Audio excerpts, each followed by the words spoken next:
welcome in to another episode of Home Field Advantage. My name is Will Highland. It's October 9th, 2023. I hope you're all having a great start to your week, wherever you may be listening to this podcast, across our great country or our great land, and also welcome on the YouTube stream if you are watching there. So yesterday, I promised more when it came to the utter debacle that was the New England Patriots showing versus the New Orleans Saints yesterday. That was something I promised. That's something I will deliver on. That will be the main topic of conversation for this morning's episode. I will also talk about some of the other struggling teams in the NFL. And I will also touch on two non-football topics quickly at the end of the program. So as far as the Patriots are concerned, it's becoming increasingly hard for me to defend the play of Mac Jones. I don't participate in the hot take Olympics. I'm not one of the several Patriots fans that hates Mac Jones and wants him off the team and wants to root against him. I'm not somebody who wishes we had done something else at the time. I think what we did at the time of the 2021 draft, that's who the best quarterback was at the time, and we needed a quarterback, so we drafted Mac Jones, who was available to us. Would it have been great if they had addressed the problem the year before with Jalen Hurts? Yes. That's something I wrote about and talked about for months leading up to the 2020 draft. That did not happen. 2021 came around. The Cam Newton experience was undesirable, not fun, much like yesterday. So we went out and we drafted the best quarterback who was available at that moment to us. Now, in retrospect, I still like the draft pick. I still was really impressed with Mac's 2021 campaign. In 2021, Mac Jones was a Rookie of the Year candidate. And you could argue the only reason he didn't win was because Jamar Chase and Jalen Waddle, his former college teammate at Bama, were just so explosive with the receiving game that it was unlikely for Jones to win that award. So, with all that said, I'm just taking a sip of my orange juice here. With all that said, 2022 was a disaster. We know that. Bad offensive coaching. Not a lot of playmakers, bad offensive line play. So a lot of what we're seeing right now. What I hoped would be different, though, is after the first two games, it looked like while this Patriots offense wasn't amazing, it looked like they were improved and improving. Since then, however, against the Jets, the Cowboys, and yesterday with New Orleans, they look like they're not improving. And what I told you 2 weeks ago was that to look with your eyes and not the narrative. All right. Now that I'm looking with my eyes, it's becoming increasingly hard to find optimism in this Patriots offense at all. And it's not just the offense, it's the whole team, which we'll get to in a second. So it's becoming increasingly hard to do that. I've seen what Mac Jones can do at his peak. At his peak, he's a very efficient quarterback who can throw the ball around the yard, spread it out to different receivers, throw for 400, 350 yards, something like that, and a few touchdowns and give you a chance to win the game. That's what he can do at his peak. All right. At his floor, which we've seen the past 2 weeks, he turns the ball over for points 3 times to be exact. His turnover has directly resulted in a touchdown for the opponent in the last 2 weeks. And when the other team scores 72 on you in 2 weeks, And 21 of those are a direct result of the quarterback turning the ball over. That's not a good thing, obviously. So that's something that I've seen. The other thing I've seen, quite frankly, is a quarterback who doesn't have any confidence. And I think this sort of leads me to my second point. So my second point is you have a quarterback that doesn't have a ton of confidence. All right. And I think the reason for this is there's a lot of self-doubt in New England right now. A lot of it. The most I've seen in my lifetime watching this team. The thing I told you at the beginning of the year was that this was going to be a consequential season, the most important of my life. And that there were going to be some things that happened this year that changed the direction of the franchise for better or for worse. And what I've seen right now is the struggles of the quarterback and the rest of the team and the cloud of self-doubt that now hangs over this team is spreading. So not only is the play of Mac Jones and the offense, particularly the offensive line, really horrible the last 2 weeks, you also have a defense that's banged up, that is beginning to doubt how possibly how explosive it is, that did a really poor job of tackling. I mean, look, they've had a guy every year, or excuse me, every week this year that the defense has had to basically prepare for. So, like, the Patriots offense doesn't have that guy, but like week 1, AJ Brown, week 2 was Tyreek Hill and Waddle, week 3, you had Garrett Wilson that you sort of had to tame, which they did a pretty good job of. Week 4, you had, whether it was CeeDee Lamb or Tony Pollard, and then, this week was Kamara. They haven't done a really good job against Dallas and New Orleans of tackling anybody. So, like, don't let the defense off the hook. Yeah, I mean, what everyone always says is, yeah, they've been on the field a lot. Well, yeah, like, that makes sense in the third quarter. But in the first quarter, when it's the first possession of the game and the other team is doing whatever they want to do offensively, then it's not about that right now. The same thing first quarter, second quarter. Like, they get off to these slow starts and everyone, blames the offense, which is true. They fall in these deficits partly because Jones is turning the ball over. But also, like, when you get down 21-0, like, and 2 of those touchdowns are offensive touchdowns, and anytime you lose by 30 or more, it's more than just one unit. All right. So the defense, it's spreading. The self-doubt is spreading, with Judon and Gonzalez being hurt and them getting run over in 2 consecutive games. That doubt is spreading. Third thing that I've seen is the special teams unit in the punt return game, in the kick return game, I don't think is getting a lot of focus. It's horrible. The field position does not help at all. Our punt return game is horrendous without Marcus Jones. Jabril Peppers doesn't look like he wants to do it. He looks like he just wants to fair catch everything. Like I saw him yesterday in the third quarter. Yeah, you're down a few scores. I think it was 21-0 at that point.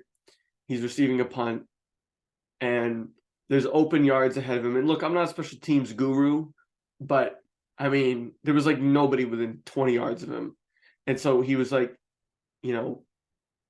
giving up 15, 10 yards just because maybe he didn't want to muff it. Maybe he just didn't want to take that risk. Like, maybe, I don't know. But when you're down 21-0, I would hope a special team spark might be something you were interested in doing. So offense, defense, special teams, it's spreading throughout the team. It's also spreading.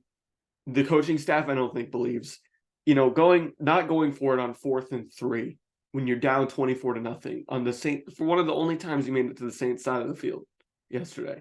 You're not going for it on 4th and 3.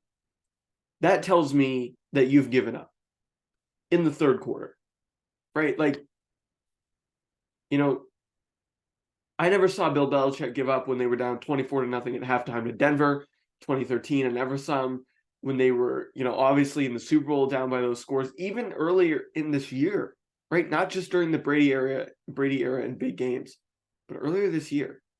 So I think the coaching staff has given up a little bit. All right. And then the last and most important thing, and I'm going to take a sip of my orange juice before I go into this one. I think the fans have given up. I really do. I think the fans have given up on this team. I think a lot of fans gave up on this team before the season even began. They weren't willing to give this team a chance before the season, and what they've seen the last 2 weeks just validated them. And that was something I harped on last week was, what's more important to you? Is it important to win or is it important to be right? I think for a lot of people, they wanted to be right. And, they've kind of sat back these last 2 weeks as we've gotten blown out. And instead of, I'm not trying to hype myself up here. I'm just trying to tell you what I've been saying, and you can go back and roll the tape. I've tried to look for optimism. I've tried to find solutions. I haven't just sat here and come up with excuse after excuse or mistake after mistake or bad take after bad take. But I think a lot of people, a lot of Pats fans wanted validation that they were right at the beginning of the year that the Pats were going to suck. I think that's true. I think a lot of people wanted that validation. I saw all over my Facebook timeline yesterday, person after person after person, with a negative, Facebook post or tweet or whatever about this team. So I think the fans have given up because, let's face it, and as much as I hate this narrative, there's a lot of Patriots fans who, under my age, maybe like 35 and under, don't understand what it's like to have a really bad team, right? Like, and they're sort of like, they're in denial about it. So what they do is they like lash out about it and like get really super, reactive and hyper emotional about it. And I hate that narrative, but the older folks are right about us in some respect. We don't understand. So I think like for a lot of hardcore Pats people who are under the age of like 30, 35, get really, really worked up about this stuff. And the other thing I'd point to is that, like, look, like before today, I didn't think they should tank the season, right? Like, I think any talk of tanking before week 5 or 6 is really premature. But now that we're heading into week 6 and this team is 1-4, and they're going on the road to Vegas, which isn't an easy place to play and was a house of horrors last season. If they drop this game and then you got Buffalo and Miami back to back, I think if you lose this game, you tank the season. If you lose against Vegas, I think you tank the season. I do. If you beat Vegas, then maybe you revisit it after Buffalo or Miami. But, back to the fans thing, I think a lot of fans want that. Like, a lot of fans want to tank the season. They want to just, which is weird considering like every Patriots fan I talk to is really hell-bent on, I care about winning, and they want to tank the season in an AFC that's pretty bad still, with no clear playoff teams in the AFC outside of Miami or Kansas City, because Baltimore and Buffalo both lost yesterday. So those teams are 3-2, and so what I'm saying is,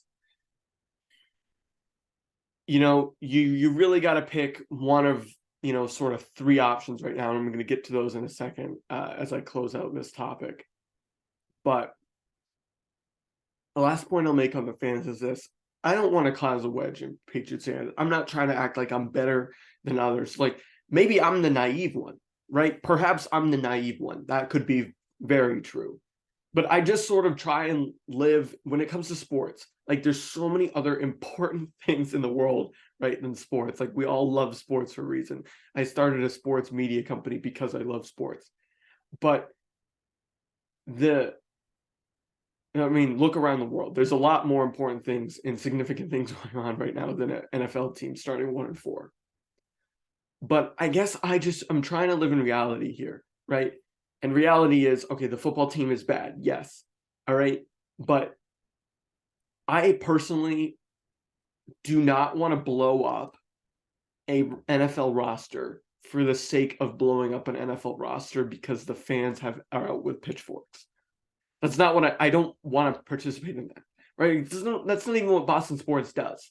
Like, we don't do that in Boston. Like, the precedent that the Patriots set for the last 2 decades and a half was that doesn't happen here. If you look around, like, I'll use another team in town as an example. The Celtics drafted in the top 5, I believe, in 15, 16, and 17. And I believe that came out with Rozier, Jaylen Brown, and Jason Tatum. Marcus Smart, I believe 14 they may have as well. I'm not 100% sure on that. But they like drafted in the top 5 or 6 like 4 years in a row. But that was almost 10 years ago, and they still haven't won a championship. All right, they tanked, they rebuilt, they went out, they brought guys in like Al Horford or whatever over the years, Gordon Hayward, Kyrie Irving. They did this whole rebuild thing, and they still haven't won a championship. And the NBA, I would argue, is probably one of the easiest leagues to win a championship in, because you just have to build a talented roster, and you're probably going to make, the conference finals at least. All right, the Red Sox, right, have been up and down forever.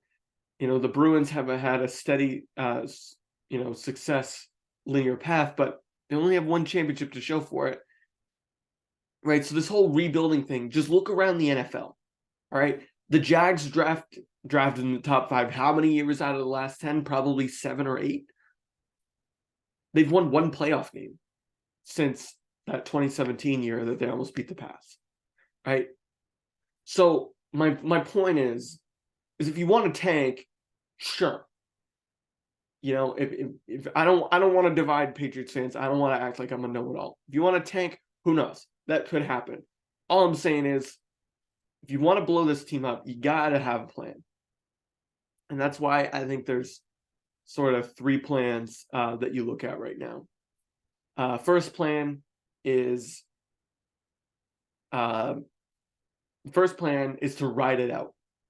All right, ride it out. Mac Jones, continue to put him out there. See if he could turn it around. Bill O'Brien's supposed to be this coach that helps Mac Jones and coaches him up like McDaniels did in his first year. So far, I haven't seen it outside of the first game or so. That's option number 1. You ride it out. You see what you can do. If you suck, you suck. But you don't do anything drastic or reactionary. Second plan is to absolutely tank and go full out. Bench Jones for the rest of the year.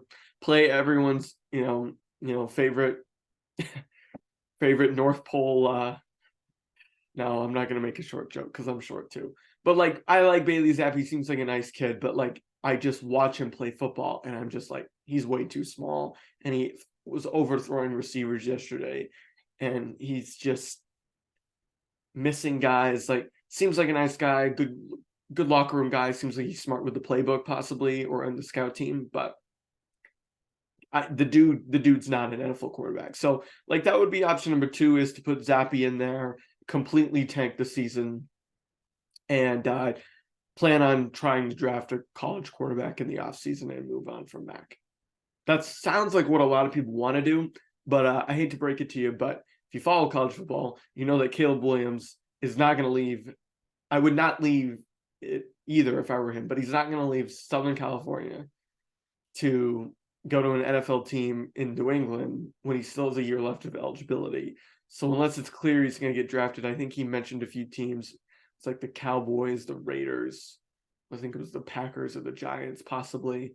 I think the Giants were really the only East Coast team he was even saying he would go to, which I don't think is going to happen because they've got Daniel Jones, who they're paying $40 million a year. So just think about that every time you're mad about Mac Jones. At least Mac Jones is costing us not a lot of money right now. All right, so that's option number 2. Go full out tank, start Zappi for the rest of the year, and hope that you can go get a new quarterback in the draft. It's probably going to be somebody. I would pick Bo Nix at this point, or Devin Leary. That's who I like. A lot of people like Drake May or KJ Jefferson. Sam Hartman. Quinn Ewers is good. I like Quinn Ewers too. I have a lot of different takes on college football quarterbacks. It's maybe a topic for another show, but that's option 2. Option 3, and this is the one that I personally would do. All right, and I advocated this with my friends the other day. I would right now, today, sit down Bailey Zappi and say, thank you, Bailey. Appreciate your 2 wins last year. No. Have a nice day. Thanks, dude. Maybe waive you. Maybe you end up on our practice squad. All right. Then I would turn to Mac Jones in a separate conversation and say, look, Mac, clearly, man, you don't have it this year. Your first 2 games are pretty good, but since then you've been, bad. And this is coming from a Mac Jones defender. You've been bad the last few games. So we're not going to start you the rest of the year. We're going to just have you sit. We're going to have you learn the playbook more. If you develop more, you're going to work hard in practice. You do all the mental, get more mentally in tune. Maybe work on your arm strength. Just get more mentally there, because I think he has a huge, like I said, self-doubt mental block right now. And with a horrible offensive line, you could continue to keep putting him out there. He's just going to get rocked. All right, so at least you save him for that. Then I would turn the free agent market, and I'd say Nick Foles, Matt Ryan, whoever wants to come in. Hell, Phillip Rivers, honestly. Anyone who wants to come in and sort of guide this offense, make it not abhorrent, but obviously not the 2013 Broncos out there. Bring those guys, bring a guy like that in for the rest of the year and say, look, we just want to be a respectable franchise. If we finish 7-10 or 6-11 at best, so be it. At least we're not drafting at the bottom. Because as I said, it does not matter if you draft 1, 2, 3, 4, or 5. You're not going to find your next quarterback if you're looking for Caleb Williams. He's not going to come to New England. All right, so just get that out of your head right now. Caleb Williams will not be a New England Patriot, and neither will Shedeur Sanders. All right, just put that out of your brain right now.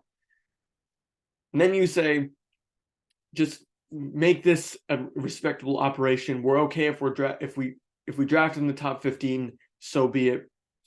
And then you just revisit the quarterback situation in the offseason, because chances are you could still in the draft get a project quarterback like Quinn Ewers or Devin Leary or Sam Hartman or Bo Nix. You could probably get one of those guys in the late first, second round, and then at least you're not embarrassing yourself every week like they have been the past 2. So that's what I would do. People might disagree with me. And then in the offseason, you can revisit the Jones thing, because maybe you get him into a few games late in the year. Try and work him in where he doesn't feel like the entire fan base is against him. The team isn't playing for him. He has no offense and everyone hates him. You know what I mean? Just get him in a situation, if you still want to develop him, where he's just not going to be constantly under duress in all phases of life, right? On the football field, in the media, with the fans, with his teammates, and it's because his first year, he handled the pressure really well. I think there's sort of been a mental block for him the last 2 years, and you have to find some way to salvage that if you're still interested in doing that. If you're not, then you take the second approach and you fully tank, and then you just let him go. All right, so those are my Patriots thoughts. All right, moving on real quick here. Bengals also continuing to struggle. I believe they did come out with a win yesterday. Jamar Chase had a huge game. They beat Arizona, I believe. I'm actually not 100% sure. I'm pretty sure they beat Arizona based on the score. The other team, though, that continues to struggle is the Minnesota Vikings. And look, I thought they got robbed a little bit yesterday. I thought they played a really good game against the Chiefs. They're probably the unluckiest team in the NFL at the moment. To go 1-4 and play like they have against a really, really hard schedule. to play the Chiefs and the Eagles in the first 5 weeks. It's like a little bit tough of a schedule. So I think the good news for Minnesota is the NFC is also really bad. Again, there's not a lot of pull away teams in the NFL right now. There's not. And in that conference, you're looking at the 49ers and the Eagles that are the class. All right. The Packers have played pretty well too with Jordan Love. I'm looking to be wrong about Jordan Love as well. But let me pull up the standings here. I would not give up yet if I'm a Minnesota Viking fan. I would not. The Justin Jefferson looks a little banged up. That would scare me a little bit if I was a Viking fan. But I'm choosing not to freak out because Detroit's also 4-1. That was a team everybody was high on. So Detroit and Green Bay, I thought Green Bay for some reason was 4-1 as well. I think they had their bye and they're 2-2. But they still look pretty good. Tampa looks okay. San Francisco looks okay. Seattle looks okay. But, it's not like they can't end up better, than Atlanta or New Orleans or the Rams at the end of the year. That's not